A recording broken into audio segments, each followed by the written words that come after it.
Hi, this is Dr. Justin Marcagiani, and today's talk is on infertility. We're going to be going over what the underlying biochemical, physiological, and hormonal imbalances are that are driving this. So again, if you're a female that's suffering from this is the number one sign your body essentially telling you that you aren't healthy. At some level, something is off. And I really heed women to go look a little bit deeper into what's driving this. It is possible to mimic hormones in a way with follistim and Lupron and HCG and Clomid in a way to manipulate your brain to thinking that you're pregnant, but your body is really wise and it is essentially not letting you have a child for a reason. It knows the hormonal environment is not optimal to produce a healthy baby. So it's possible to mimic your body and to trick it, but what's happening is you're just turning on epigenetic triggers in the womb to predispose, one, yourself to autoimmune conditions and health conditions, as well as your child.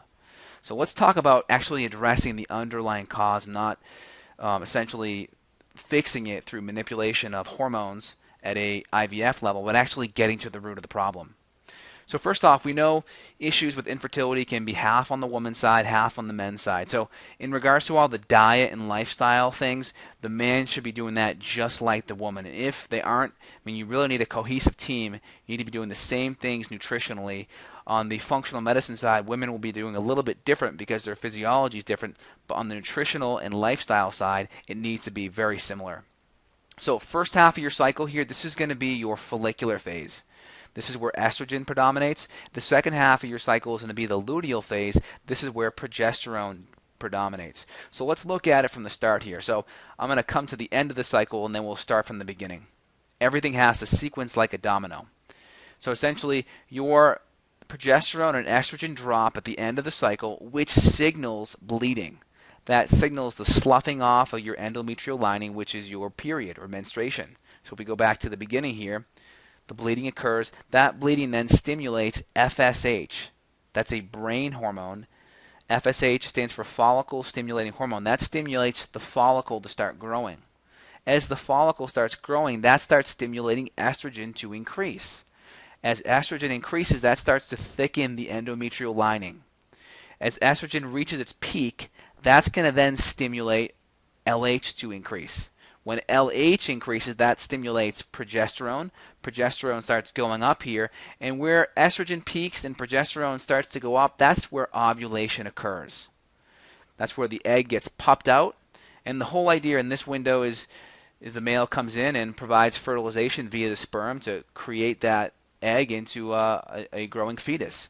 So essentially from there, progesterone increases, and that egg becomes implanted. This is where ovulation occurs. And the thickening of the endometrial lining and the differentiation of the endometrial lining via progesterone allows that egg to stick. So if progesterone falls out because of stress, remember stress comes in physical, chemical, and emotional factors or ways, and we'll go over that in the next slide. But essentially, progesterone, your progestational hormone that holds that egg into place, actually gets converted downstream into cortisol. So what we see is this. We see progesterone falling out early in the cycle, and we start having a deficit. So these red lines right here signal a deficit in the cycle. And that's going to make it very hard for that egg to stay implanted. So it eventually falls out with maybe a thicker period that month, or just no period at all. Maybe you're totally anovulatory. So again, what that's driving is this. Because progesterone's falling out, we typically have about 25 times more progesterone than estrogen. This is normal, healthy balance. It's not drawn to scale because it'd be off the page here, but you get the general idea. Progesterone is about 25 times more than estrogen. So when that stress occurs and progesterone gets converted downstream, we start seeing a state of what's called estrogen dominance. So we start seeing excess thickening of the uterine lining. We may know this as fibroids. We may see it in the form of endometriosis. And then we also start seeing progesterone start dropping out. So we might start seeing this in the form of PMS, headaches, fatigue, migraine, breast tenderness, uterine pain. All of these things can be driven by this state of estrogen dominance. So again, progesterone is lowered now. Maybe that ratio is now 20 to 1, progesterone and estrogen. Maybe it's 15 to 1. Maybe it's 10 to 1. And it's actually possible to have low estrogen in estrogen dominance. It's just the matter of progesterone not being at that 25:1 ratio to estrogen. And again, we also have PCOS, and PCOS happens by we start to see a cyst here in the ovary, and when insulin goes out of control, we start seeing multiple cysts, and then that starts stimulating testosterone to go up, and testosterone throws this whole thing off.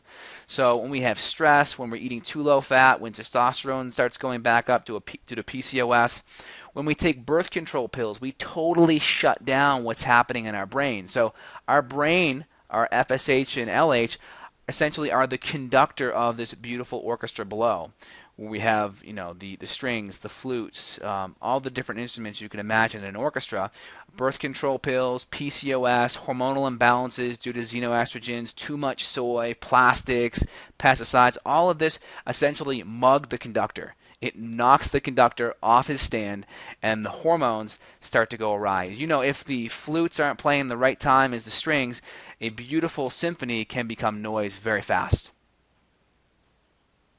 So again, the triangle of health is really the key. We talked about epigenetics earlier, but all of these stressors actually turn on certain genes. The whole goal is to turn on genes that make us healthy, right? Make us smile, make us have optimal physiology. If we don't manage our stressors properly, then we're going to have disease, or we're going to have symptoms, and a conjunction of symptoms will eventually lead up to disease. And most importantly, we turn on genes for our baby as well.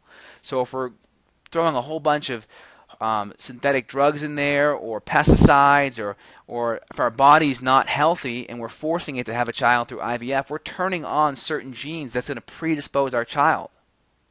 And again, all of these stressors interplay on one another. So a physical stress can easily create inflammation, which creates a chemical stress, which can easily throw our emotions off and make us not feel too well.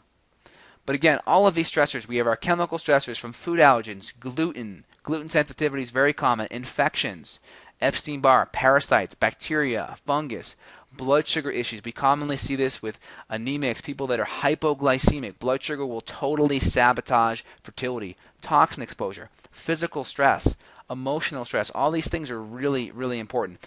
And they all add up. They all get put into our stress bucket. And some people come into this world with big stress buckets, some with small. But when you add in chronic pain, maybe infections, maybe an anemia, maybe hypoglycemia, maybe PCOS, all of these things add up in our bucket and create stress.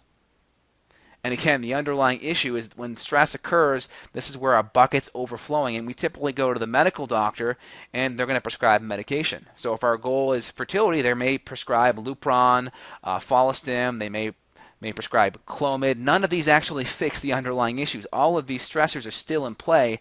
You can fake the body out, but these stressors are still there. You fix this by actually going backwards like this and removing them one by one. And again, we know the hormones are really at the root, so you have to fix this estrogen dominance that's happening here. So progesterone 25:1, estrogen dominance really throws this off, and all of these are driving this off down below here. So you can see a woman who's infertile, their cycle may look like this. So you can see a healthy cycle is estrogen increases in the first half of the cycle. So we can measure this. We give women a salivary test and they spit in the vial every other day, and we can measure their progesterone and estrogen. So you can see here it should go up in the first half and then drop. And you can see this woman is up, down, and all around. So that's not hormonally healthy. You won't be fertile if you have hormones like that.